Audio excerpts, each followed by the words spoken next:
अगा वृक्ष कावेली लोटती फळे आली, तैसी सांडी निफनली कर्मे सिद्धे। अरे, जिस प्रकार वृक्ष अथवा बेलें अपने फलों का अंततः त्याग कर देती है, उसी प्रकार तुम सिद्ध हुए कर्मों का परित्याग कर दो। परिमाते मनी धरावे, मज उद्देशे करावे, हे काहीच नको आगवे, जाऊ दे शून्य। परंतु यदि तुमसे मन में मेरी कल्पना करना अथवा मेरे प्रीत्यर्थ कर्म करना, यह कुछ भी करना संभव न हो, तो सब कुछ शून्य में विलीन हो जाने दो। मत्कर्म में फलत्याग आ ही जाता है, लेकिन उसमें ईश्वर की कल्पना करनी पड़ती है। वह कल्पना करना निर्गुण ब्रह्म की तुलना में सुलभ है, तो भी यह बात सभी के लिए आसान नहीं हो सकती। ऐसी परिस्थिति में ईश्वर का नाम भी लिए बिना फलत्याग करके खाली हो जाओ, ऐसा गीता का अंतिम कहना है। गीताई चिंतनिका। खडकी जैसे वर्षले, का आगे माझे पेरिले, कर्म मानी देखिले, स्वप्न जैसे। जिस प्रकार पत्थर पर बरसा हुआ जल अथवा अग्नि में बोए हुए बीज अथवा देखा हुआ स्वप्न, ये सभी निष्फल होते हैं, उसी प्रकार तुम अपने समस्त कर्मों को भी निष्फल समझो। अगा आत्मजेचे याविकी, जीव जैसा निरभिलाखी, तैसा कर्मी अशेखी, निष्काम होये। अरे, जिस प्रकार कोई जीव अपनी कन्या के संबंध में कामना रहित रहता है, उसी प्रकार समस्त कर्मों के संबंध में तुम निष्काम हो जाओ। वन्नीची ज्वाळा जैसी, वाया जाये आकाशी, क्रिया जिरो दे तैसी, शून्या माझी। जिस प्रकार अग्नि की ज्वाला आकाश में जाकर नष्ट हो जाती है, उसी प्रकार तुम भी अपने सारे कर्मों को शून्य में विलीन हो जाने दो। अर्जुना हा फलत्यागो, आवडे कीर असलगो, परियोगा माझी योगो, दुरेचा हा। हे अर्जुन, यद्यपि यह कर्म फल त्याग देखने में सीधा साधा जान पड़ता है, तो भी यह समस्त योगों में सबसे पहले स्थान पर है।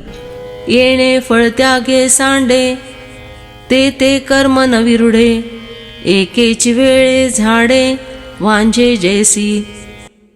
इस प्रकार फलत्याग सहित जो कर्म होते हैं, वे समस्त कर्म फिर से उसी प्रकार अंकुरित नहीं होते, जिस प्रकार कोई बांझ वृक्ष एक बार उत्पन्न हुआ, बस उतना ही उसका अस्तित्व होता है। बांझ वृक्ष में फल नहीं लगते, इसलिए उसी के समान फिर से वृक्ष उत्पन्न करने वाले बीज भी उत्पन्न नहीं होते।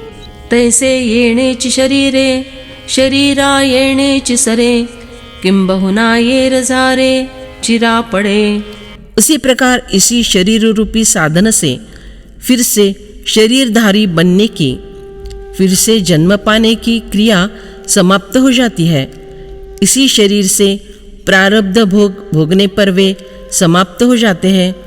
अभी किए जाने वाले कर्मों से नया प्रारब्ध उत्पन्न नहीं होता।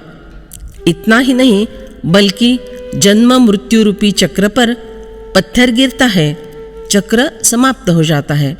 श्रेयो हि ज्ञानमभ्यासाच्, ज्ञानात् ध्यानो विशिष्यते, ध्यानात् कर्मफल त्यागस्, त्यागात् शान्तिरनन्तरम्। अभ्यास से शास्त्र ज्ञान श्रेष्ठ है, शास्त्र ज्ञान से ध्यान श्रेष्ठ है, और ध्यान से भी सब कर्मों के फल की इच्छा का त्याग श्रेष्ठ है, क्योंकि त्याग से तत्काल ही परम शांति प्राप्त हो जाती है।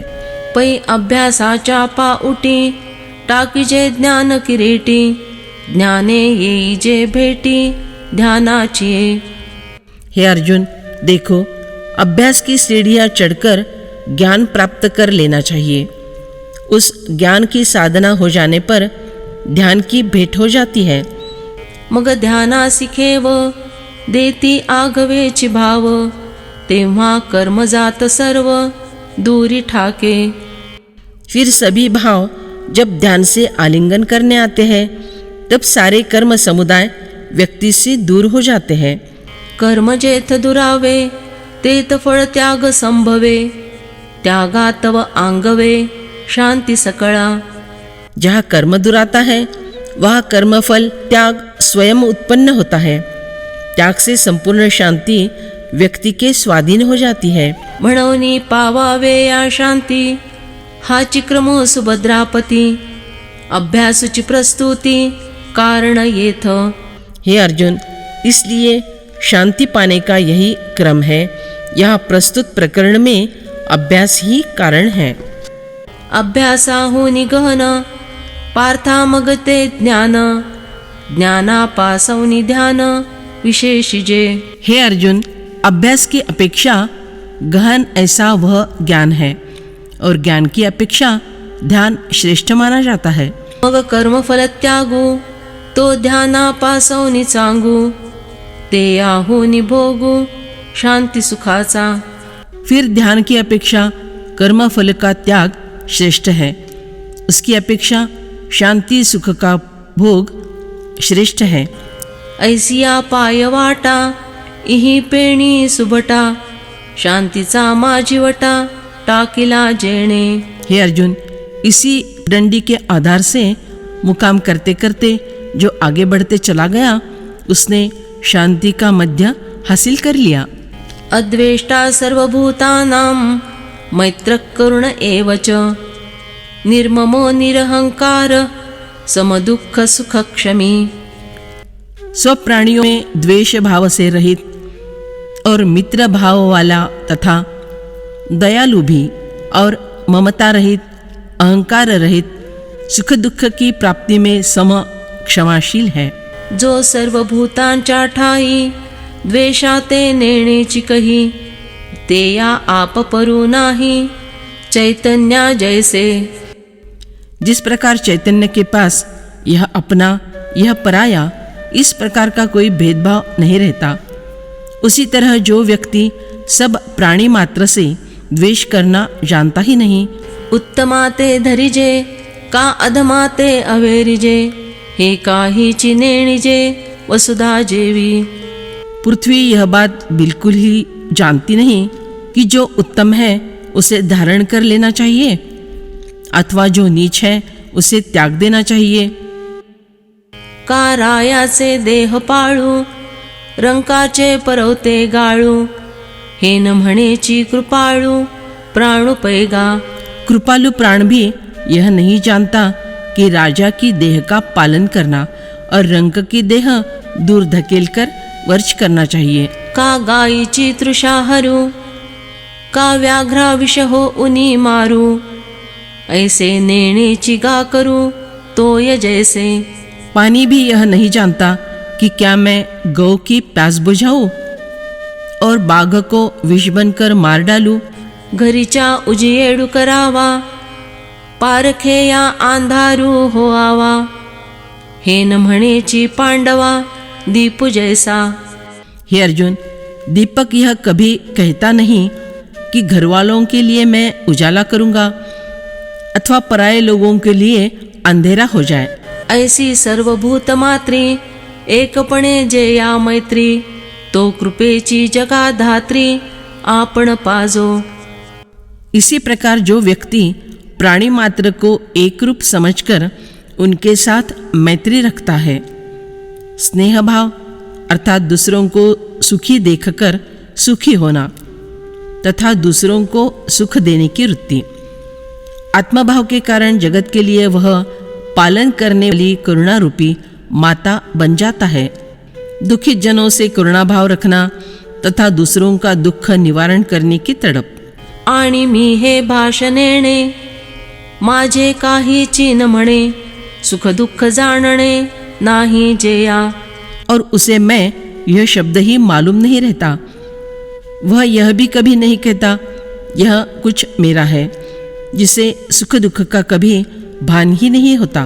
देवीची क्षमे लागे पृथ्वीचा पाडू आंगी, आणि संतोषा उत्संगी दिनले घर। उसी प्रकार क्षमा गुण में पृथ्वी जैसी योग्यता उसमें होती है, द्वंद्व सहिष्णुता, तितिक्षा होती है, और उसने संतोष को तो अपनी गोद के आश्रय में लिया होता है। संतुष्ट सततं योगी यतात्मा दृढ़ निश्चयः मय्यर्पित मनो बुद्धिर यो मद्भक्तः स मे प्रियः। निरंतर संतुष्ट योगी शरीर को वश में किए हुए, दृढ़ निश्चय वाला, मुझ में अर्पित मनबुद्धि वाला, जो मेरा भक्त है वह मुझे प्रिय है। वार्षिये विणसागरु जळे जैसा का निर्भरु तैसा निरुपचारु गभीरु संतोषी आजो। जिस प्रकार बिना बरसात के भी समुद्र जल से लबालब भरा रहता है, उसी प्रकार जो पुरुष बिना बाह्य उपचारों के ही संतोष से लबालब भरा रहता है। वाऊनी आपुली आण धरी जो अंतःकरण निश्चयासी साचपण जेयाचेनी। जो अपने अंतःकरण को शपथपूर्वक विषयों से अलग रखता है, जिसके दृढ़ निश्चय के कारण निश्चय को सत्यता प्राप्त होती है। जीव परमात्मा दोन्ही बैठले एके आसनी जेयाच्या हृदय भुवनी विराजती। जिसके हृदय रूपी मंदिर में जीव और परमात्मा दोनों एक ही आसन पर बैठकर सुशोभित हो रहे हैं। अंतःकरण में जीव शिव समान यह दृढ़ भाव है। ऐसिया योग समृद्धि होऊनी जो निरवधि अर्पी मनोबुद्धि माझ्या ठाई। जो इस प्रकार जीव परमात्मैक्य भाव की समृद्धि से संपन्न होकर अपना मन और बुद्धि निरंतर मुझे समर्पित कर देता है। आतु बाहिरी हा योगू निर्वाळले याही चांगू तरी माझा अनुरागू सप्रेमे जया। अंदर और बाहर इस योग के निर्मलता से सिद्ध हो जाने पर बाह्य जगत में जीव और परमात्मा सब आत्मरूप है ऐसा अनुभव होने पर भी जो पुरुष मेरे सगुण रूप की प्रेम पूर्वक भक्ति करता है। अर्जुना गातो भक्तु तोचिगा योग युक्तु तो वल्लभा मी कांतु ऐसा पढ़िए। अरे अर्जुन, वही भक्त है, योगी है, वही मुझे इतना प्रिय लगता है कि मानो वह मेरी पत्नी है और मैं उसका पति हूँ। हे ना तो आवडे जीवाचे निपाडे हे ही एथ थोडे रूप करणे। इतना ही नहीं, वह भक्त मुझे मेरी जान इतना प्रिय होता है। उस प्रेम का स्वरूप स्पष्ट करने में यह उपमा भी कम पड़ जाती है। तरी पडियंते याची कहाणी हे तव भुलीची भारणी ये तव नभे बोलणी परी बोलवी। अपने प्रिय व्यक्ति की कथा मानो कोई मोहित करने वाला मंत्र ही है। वास्तव में यह कथा केवल शब्दों में कहने के लिए नहीं है, परंतु यही मंत्र मुझे इस प्रेम का वर्णन करने के लिए विवश कर रहा है। म्हणोनी गा आम्हा वेगा आली उपमा एरवी काई प्रेमा अनुवाद सरे। अरे यही कारण है कि यह पति पत्नी के प्रेम की उपमा हमें झट से याद आ गई। नहीं तो प्रेम का वर्णन करने से क्या प्रेम कभी समझ में आ सकता है। आता असो हे किरीटी प्रियाची गोठी दूणा था उठी आवडीगा। हे अर्जुन, ऐसी बातें बहुत हो चुकी, क्योंकि जब प्रियजनों की बातें की जाती हैं तब उस वर्णन में होने वाली रुचि में दुगना बल आ जाता है। ते याही वरी विपाये प्रेमळ संवादिया होये मग तिये गोडिये आहे कांटाळे का।